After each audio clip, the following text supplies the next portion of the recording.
मेहड़ लॻ ॻोठ बालिशाह में सरदार खान बहादुर मोहम्मद परियल कल्हड़ो जो 40हों क्रिकेट टूर्नामेंट जो फाइनल मेहड़ सिटी ऐं बालिशाह टीम में थी गुज़रियो।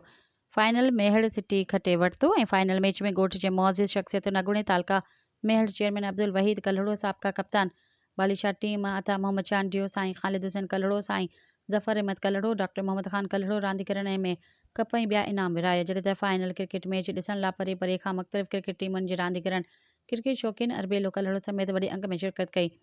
इन मौक़े ते अब्दुल वहीद कल्हड़ी ऐं अता मोहम्मद चांडियो चयो त ॻोठ बालिशाह में सरदार खान बहादुर मोहम्मद परियल कल्हड़ो जो 40हों क्रिकेट टूर्नामेंट थिए पियो गुज़रे, जंहिंमें 24 टीमुनि हिसो वरितो आहे। रांदीगरनि बहितरीन कारकर्दगी ॾेखारे फाइनल में मेहड़ सिटी बालिशाह टीम जो मुक़ाबिलो थियो। मेहड़ सिटी टीम फाइनल खटे वरितो आहे। विनर टीम खे पिणु इनाम ॾिना विया आहिनि। सब्सक्राइब कयो अवामी न्यूज़ HD खे ऐं ताज़ा तरीन ख़बरुनि लाइ ॾिसंदा रहो अवामी न्यूज़ HD।